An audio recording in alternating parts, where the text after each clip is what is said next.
Hey guys, it's Celine coming back out again in my backyard under the fig tree because this is the best place to be at the moment. I always forget until I suddenly get really hot and stuffy because my backyard has got two parts actually, right out the front or back door right there, which is where I sit, all of the time, basically under my parasol. But it gets a lot more sunny over there. Whereas here, which is like 4 meters over this side, there's trees, and so the whole vibe is different. That's a military airplane. I hope that's not bothering you too much. They will pass, they always do. I hope they don't come out too noisy. I rather desperately wanted to come out again and, get started on vlogging again. I've been on holiday, which was amazing. It was also rather hot. So I have done like 10% of what all that I wanted to do. It was it was wonderful. We were just together. We were out, we were camping and so on. So in France, I mean, I can't complain really. It was really hot. There were times where it was just, 100 degrees in Fahrenheit and close on 40 degrees. And I can't do anything at those times. So you basically try to find a shady spot somewhere and a drink. And, we just chatted a lot and we hung out. The thing is, at the time, which is also one reason why I haven't been out on YouTube recently as much, even though I have quite a few new subscribers. If you're one of them, hi, welcome. I'm really glad you're here, and I hope you find, some kind of entertainment in these sort of weird tales of mine. Really nice to see the numbers go up often. I have been wanting to come out more often, but the thing is, we've been going through a lot of big changes over here. And the big one, there's two big changes actually. One is the psychological one, which I always talk about, which has to do with my own personal practice, my Kundalini yoga practice that I call Inner Heat, which allows me to, finally leave behind all my depersonalization weirdness and strategies that I used to, not be able to live without, basically. That was one thing, and it's still going, and I will come back to that probably during this video anyway, because it's a really big deal for me. The other thing is much more practical and much more sort of in the world, and it has to do with my husband, who has changed his work position. His job is still the same, his clients are more or less the same, but he has been asked over to come and work for somebody else. And the drastic effects of having to not deal with somebody who is very, let's not go into too much detail here, but somebody who is always like vented their bad moods on everybody, versus the new situation, which is everybody is really just trying to make everybody happy and work together. We hardly understand as yet what's happening here. We have not been this free and this excited to be alive and to be together and to be moving and talking and thinking about things and approaches and all that ever in our lives. We have not been this free. I am 60. My husband's going to be 66. He's already 66, sorry. Past March. I'm going to be 60 in August. That's what got braided together there.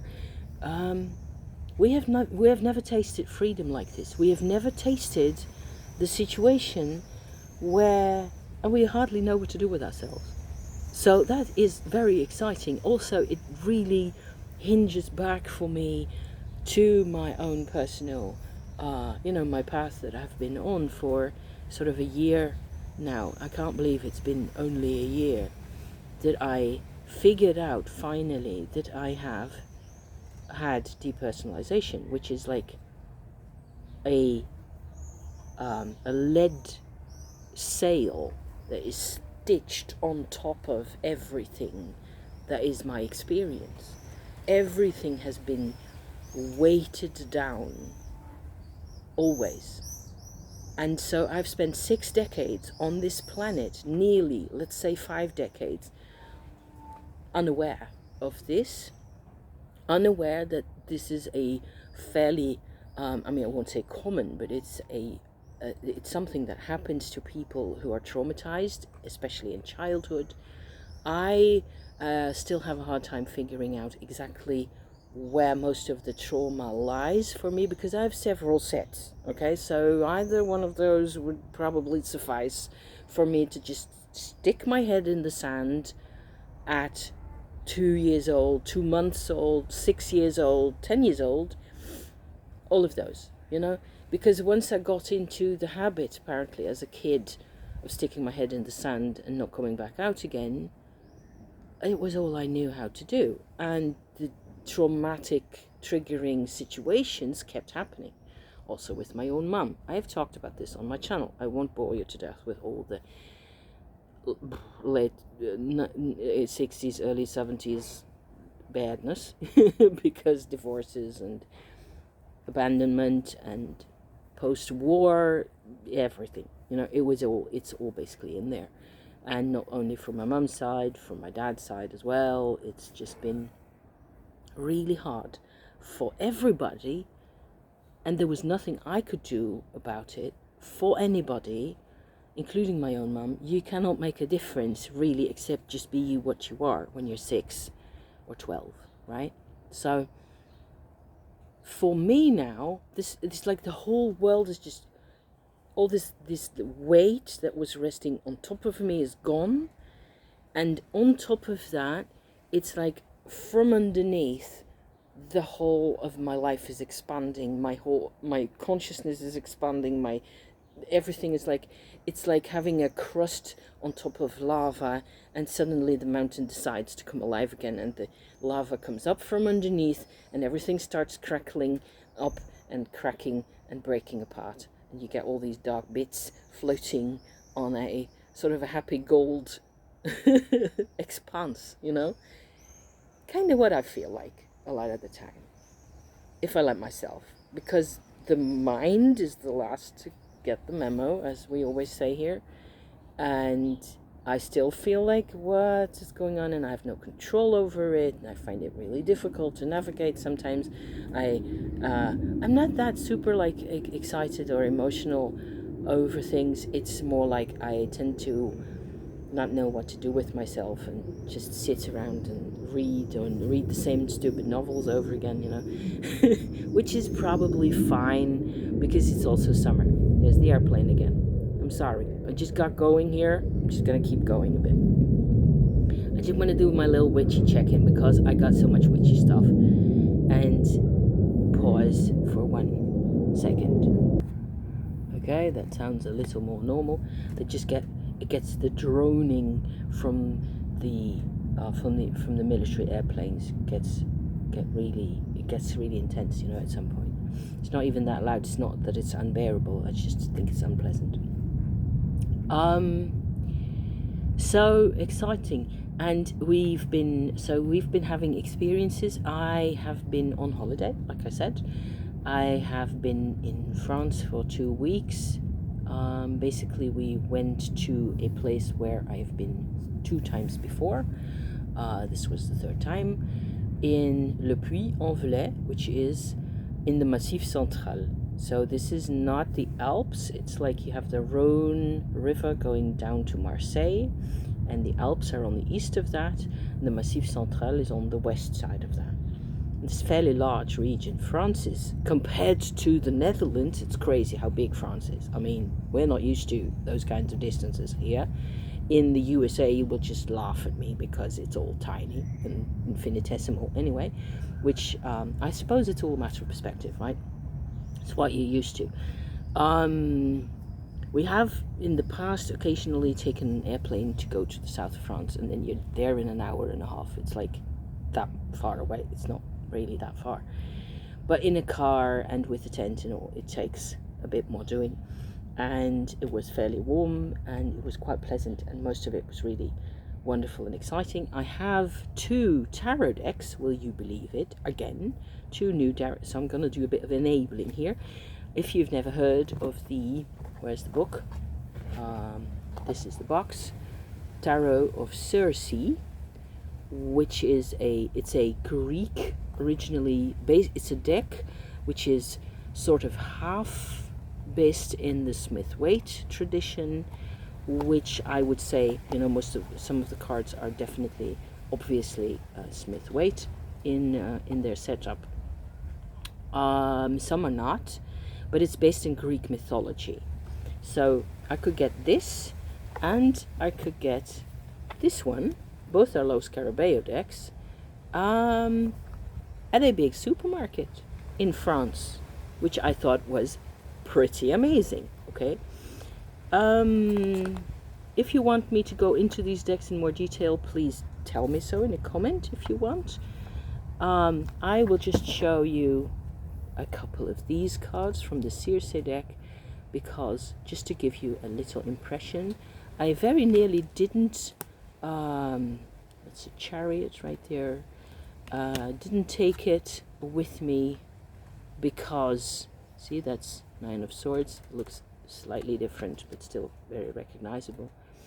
This is a 3 of Coins. Because I wasn't really convinced of whether I would actually need any more tarot decks, because I've got quite the collection and I don't know how to work with all of them. I don't really pull cards every day, or even every 3 to 4 days is more or less the maximum what I will do, I think, in terms of card pulling, which I do really seriously when I actually get around to doing it. I love my tarot. I love my tarot A to Z all the time, but I just want it to be there. I don't need to work with it all the time. I often sort of mull over.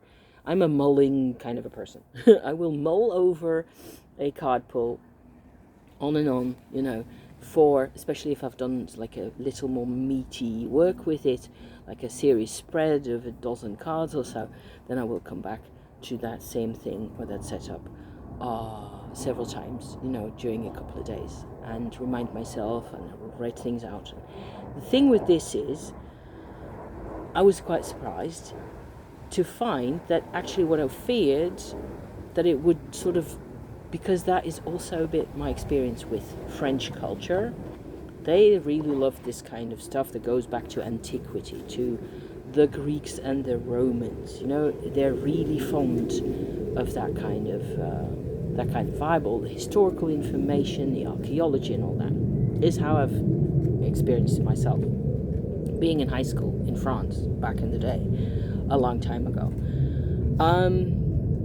I was expecting this all this intel, because each of these cards has, to the extent that it's possible, actual mythological figures portrayed in them, associated with them. The story is in the booklet. This is one nice booklet, by the way. It is in one language, so it has more intel. It's all French, obviously, because I bought it in France. This was put out in the French supermarket for the French public only. So that's what you have here, which is kind of nice, because then you get more intel per card, right? Makes sense.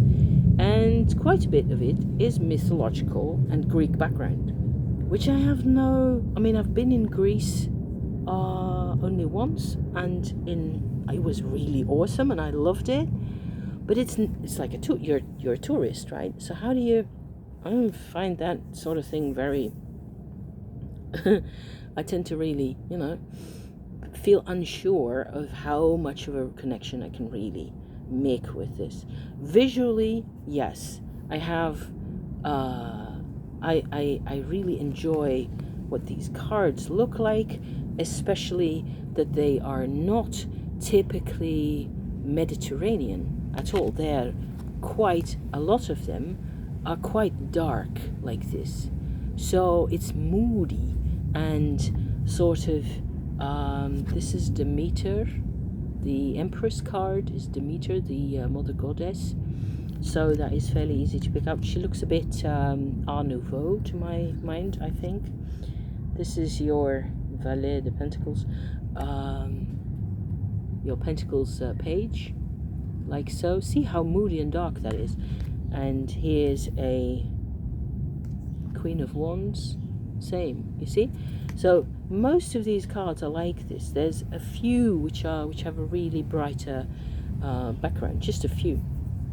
I was quite struck by, I find that quite appealing, all this you know, these earthy tones and the violets and the greens and the sort of grey greens. We'll just go through a couple more. Here's a fairly bright. I don't think the lighting here does it any justice, by the way. It has more contrast. The blade is actually brighter on the card than you get to see it on the screen. But there's plenty of walkthroughs of this deck. It's been around for a couple of years. Let me see if there's another. It has quite some typical. This is the Sun card, so there's quite a bit of a Smith-Waite reference, but there's also a sun god up there. So I was worried I was going to be dragged into Greek mythology and not be able to figure out how the card pull or the spread applies to me and my situation. That I was going to be like in two minds, where half of my mind is trying to make sense of the Pentacles thing that's before me, and the other half separately, you know, would be sort of gallivanting off with Hermes and Achilles and Troy and all that stuff, and like how does it apply? I have done 2 small card pulls with it, and it's not a problem, not at all, because the book is really well written. I enjoy knowing what the cards represent. But it's, again, something I've noticed before, and I was trying to think about which other decks I have where this kind of thing actually applied. But I can't think of it now. I don't remember. But there's other decks where you just don't let yourself. I suppose it's a matter of experience, really. If you've done enough tarot reading in one way or another for yourself or for others, it just works. It just works out beautifully, and it makes sense. It ends up making sense, and it's possible to integrate it into your experience. Here's one of the lighter background cards there, and here is the Devil, which is the Minotaur. I think that is bloody impressive. I love if you've seen any of my other videos, you know that I tend to be rather into underworld material. Devils don't scare me, not anymore. That is, if they show themselves in any way that I am used to, I suppose. Let's not tempt fate here. But this deck turns out to be a real plus. I did an edging on it. I hope you can sort of make that out. It was really white. I can show you what the Minchiate looks like. Minchiate, of course, being a whole different ball game with this is the white edging that comes out of the factory. See, a small size, classic, very Italian, very basic. This requires a whole different approach than the Circe tarot does. So, pause again. Oops. Yes, we're back. Oh, those military aircraft are something else, right? The experiences. So that was my decks. I got some crystals. I've done a bit of shopping. I haven't really. I don't think I've got anything that's particularly exciting to share. Otherwise, I will come out and share separately. However, the experience that has been the big deal for me of these 2 weeks in France is that, and the reason why why this is the third time coming back to that same area, is that you have Black Madonna statues in churches and cathedrals and chapels there. That's one element. We're both quite fond of the Black Madonna, and we're not exactly worshippers, but we're sort of acolytes. It's like a high priestess kind of a situation where we always come and sit and light candles, and it looks really like anybody else. but on the inside a lot is happening. The thing is, in Le Puy-en-Velay, where we went, the cathedral, not only does it have 2 Black Madonna statues in different settings, plus it's a really beautiful place, and there's a lot to see and a lot of other elements to really look at. It's situated in a it's very hilly, very steep hills, pointy hills and bits, and they're volcanic remains. So there's like there's one other chapel, which is a St. Michael's chapel, built on the top of what is basically a cigar out of basalt rock or volcanic stop up of a volcano. The volcano is long gone itself, but the cork that was inside the channel of the volcano is still there, and it's this brown material. So it's got a really nice vibration. It's got the volcanic old layers of stone underneath that somehow that does something for me. I find that really wonderful. However, in this big cathedral that has the 2 Black Madonnas, there is also, and this has been my personal big deal of those past weeks, there's what is called a fever stone. I don't know if there's any others in the world that are the same. I still kind of feel like there might be in other places in the world, in Europe or elsewhere. I have no idea. It is basically a slab of what I think is basalt, so very hard post-volcanic rock, kind of gray, blackish, bit shiny, and it's fairly thin. I think it's, I don't know, maybe 10-12 centimeters thick, something like that, you know. The size of a very tall dude lying on the floor with his arms wide, then his hands would sort of fall to the side like that. That's about the width of it, and the stone is longer than the guy on the floor. So 2 meters by 1 meter, 2.5 meters, something like that. It's huge. You can lie on it with several people if you wanted to. Wouldn't do that. The thing is, the stone is embedded in some sort of a rim of, it's like a set in place in the middle of a chapel on the side of the cathedral. You can just walk in, you don't have to pay for anything, it's all free access. And there's statues and paintings and whatnot around you. So it has a lot of vibration. The stone itself, the fever stone, has an incredible, powerful vibration to it. It's insane. What can I say? I just got sick lying on it, okay? I go every time, whenever I'm in the area, I go at least twice to visit. And this time, the first time around, I went all out. I lay on it for like 10 minutes. There was nobody around, so I could just take my time.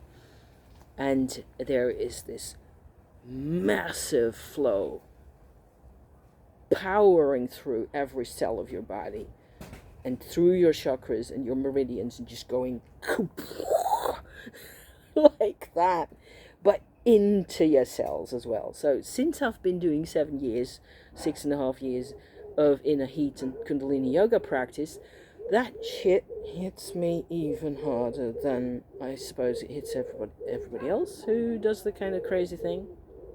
There's other people doing this, you know. I'm not the only one. In August, the previous times we were there in August, it's a lot busier. So this is one great thing of going on holiday in June, and possibly at the end of August or early September we'll do another week or so camping out somewhere else, close-ish, rather a bit closer by than this distance, you know. But it's it's been a really great experience because I could take all the time I wanted, and except I apparently needed to remove blockages in my throat here and in the bottom half of my brain, where I have not cried this much and this hard, this close together for this many days. I think, in all of my life. It has been an upheaval, okay? And then crying relieves, it's the only thing I can do, and it's what works, apparently. So I just let it all go. I let it all out. My husband holds my hands and holds me, and I can just shake it all to the ground, let it all out. And it turns out that I feel a lot lighter. So I'm also up for all the other changes in our lives now, with, having to adjust to different approaches to things, different people, feeling less afraid, of things coming back to hit me in the face, people being nasty like they've always been. All that is behind me. I cannot believe I'm saying it, but yes. So that is pretty much, it's life-changing, and it is rather hard to really express. I hope I'm managing to bring it across a little bit.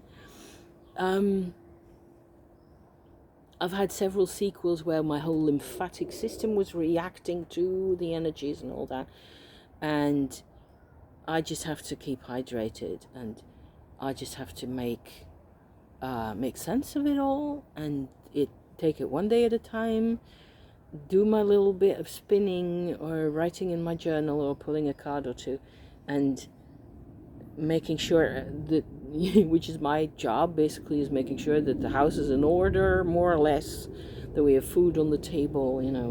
Shopping for vegetables is a great comfort. I don't mind telling you. I'm making soup tonight with the leftover broth from my beef stew that we finished. Oh, I still have to get some meatloaf out of the freezer for my soup to make meatballs. I think I'm going to call it quits. I think this makes sense up to here a bit, more or less. If you're into this kind of thing, there's the planes again. Thank you so much for watching. I love you to pieces for being here, and I hope this was entertaining or inspiring. And if you need more intel about where I've been and what I've seen and all that, and where it is, because you just gotta know that stuff, tell me, and I will respond, and you will find out. Okay? Blessed be, and thank you so much for being here, people. See you next time. Bye bye.